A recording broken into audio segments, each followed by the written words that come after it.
Hello, my name is Kate Vieyra, and I am an undergraduate student at the University of Kansas. I am currently enrolled in Professor Maya Stiller's course titled Buddhist Art of Korea. In this presentation, I will share an overview of an article by Min Young Chan. The article is titled Casting Techniques for Gilt-Bronze Pensive Bodhisattva Sculptures, focusing on Korea National Treasures number 78 and number 83. First, I'd like to share a bit of information about the author. Min Young Chan is the director of the National Museum of Korea. Before becoming the director, Min worked as a curator for the museum for nearly 30 years. His academic background includes a bachelor's degree in archaeology and art history and a master's degree in Buddhist art, both from Seoul National University. This art historian has dedicated his life's work to elevating Korean culture. In Min's inaugural message, he said that all areas of the museum's activities could be designed and carried out in such a way to increase the volume of the museum, but to also bolster the dignity of Korean culture. Not only is he invested in running the museum, he also does research on various Buddhist artworks. Now that I've introduced the author, I will provide some background information on Gilt-Bronze Buddhist sculpture before diving fully into the article. Okay, first of all, what exactly is a Gilt-Bronze sculpture?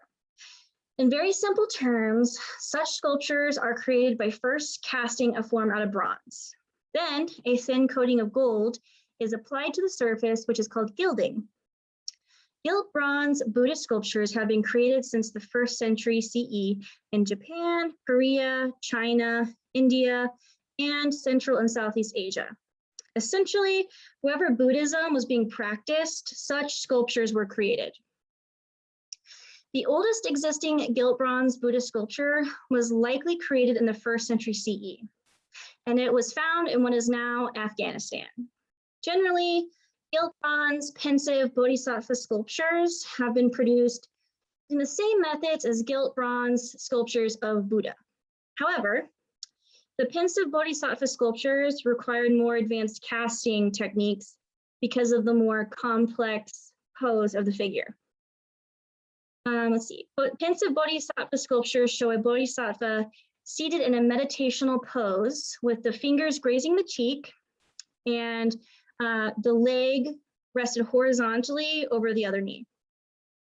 According to Min, because of the varied casting techniques and materials, Gilt-Bronze Buddhist sculpture is an important topic in the study of ancient Buddhist art.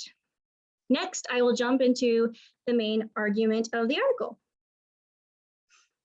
Min states that the purpose of the paper is to examine the casting techniques and materials used to create National Treasure number 78 and number 83.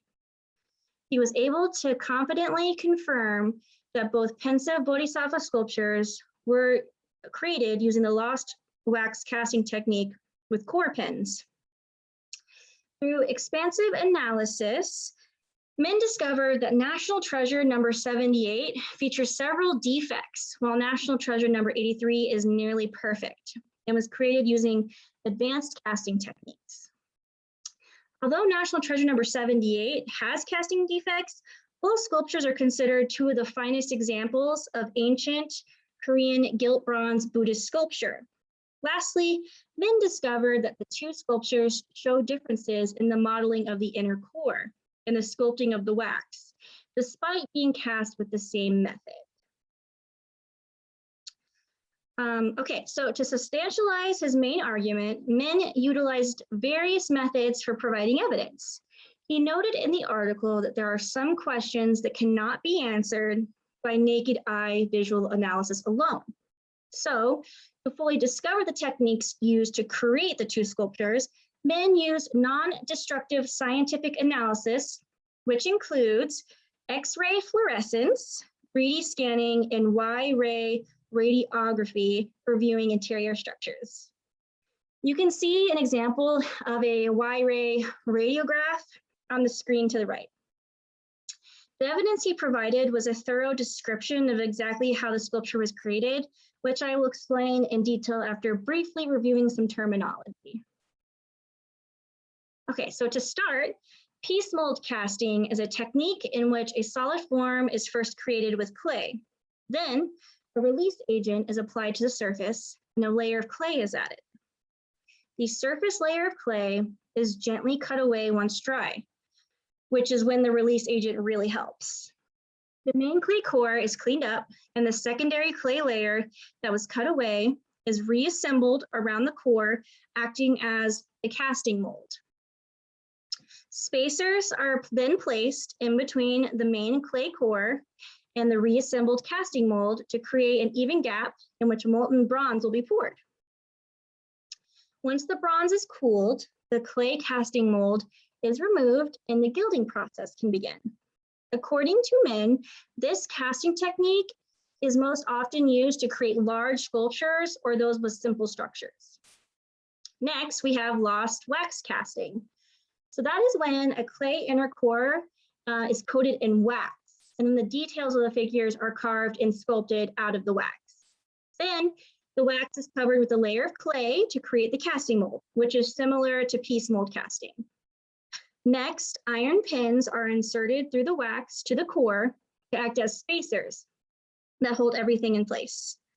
Finally, heat is used to melt the wax away, leaving an even gap in which molten bronze will then be poured. Just like piece mold casting, the outer clay mold is removed and the bronze sculpture is ready for gilding. This technique is the preferred method for creating elaborate bronze sculptures because the wax allows for complex detail to be sculpted. As previously stated, both Korea National Treasures number 78 and number 83 were created using the lost wax casting technique. Okay, so stylistic analysis. According to men, National Treasure number 78 has been referred to as a pensive Bodhisattva with a pagoda-shaped crown, or with a triple mountain-shaped crown with sun and moon decoration. This sculpture, along with National Treasure number 83, are highly prized as they are considered two of the most exceptional Buddhist sculptures from the Three Kingdoms period. Men identifies this sculpture as reflecting the Buddhist sculptural style of the Eastern Wei dynasty of China. This particular style can be identified by figures with a thin body, faint smile, elaborate crown, and a single petaled lotus footrest.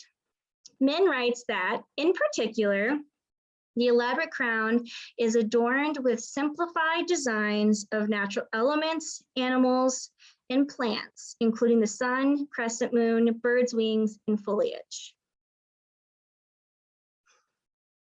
Okay, so the casting technique. As previously stated, National Treasure number 78 was created using the lost wax technique. This is evidenced by core pins that are still inside the sculpture. Men discovered some peculiarities with the help of Y-ray radiography. First, he discovered that two separate vertical core bars were used in the body and the head. These core bars indicate that the inner cores for the head and body were sculpted separately, then joined together. This odd method resulted in several micro cracks, which resulted in surface imperfections during casting. Also, it was discovered that fine particle clay was used for the inner core, which caused poor air ventilation. When the bronze was then poured, the lack of air caused the bronze to flow insufficiently, causing several defects. Additionally, through X-ray fluorescence analysis, men discovered that the main body of the sculpture is an alloy of copper and tin. However, the repair sites on both sides of the body are an alloy of copper and lead. This difference suggests that more than one casting process was performed. The casting defects were perfectly repaired using advanced soldering techniques. Because of this, the repairs are invisible to the naked eye, resulting in a seemingly well-made sculpture. All right, analysis of National Treasure number 83. Like National Treasure number 78, this sculpture is among the finest examples of Korean Buddhist sculpture. National Treasure number 83, according to Min, has been referred to as a pensive Bodhisattva with a 3-peaked crown, because the sculpture features a crown with 3 rounded peaks. To compare, the crown on this sculpture is very understated and simple compared to the crown featured on National Treasure number 78. Also, the surface of the body is simple and smooth, which creates a feeling of intensity. The meditational pose is exactly that of National Treasure number 78. The Bodhisattva is shown with one leg rested horizontally on the other knee while the hand grazes the cheek. Okay, so casting techniques of number 83. There are several differences in the casting techniques of these 2 sculptures, but the choices made when creating number 83 resulted in a nearly perfect cast. Compared to the previous sculpture, National Treasure number 83 has a simple internal structure of core bars, with only 1 vertical bar and 2 horizontal bars extending into the arms, which creates a cross. The sculpture's head and body were created as a single inner core. According to Min, the thickness of National Treasure number 83 is thicker than that of number 73. Another significant difference is that this sculpture's inner core was made with very sandy clay that was mixed with thin plant material. Both the thickness of the casting area and the sandy clay that was used resulted in a really smooth flow of molten bronze, which created a sculpture with very few surface imperfections. Min concluded that National Treasure number 83 utilized superior and advanced casting techniques compared to that of National Treasure number 78. My final thoughts. Min Young-chan provided an extremely detailed explanation of casting techniques and the history behind them. I believe his methodology is strong in that he also utilized scientific analysis and was able to provide evidence for each hypothesis he had. I am not at all skeptical about his findings due to his credentials as an art historian and the depth of his research. This is the end of my presentation. Thank you so much for watching.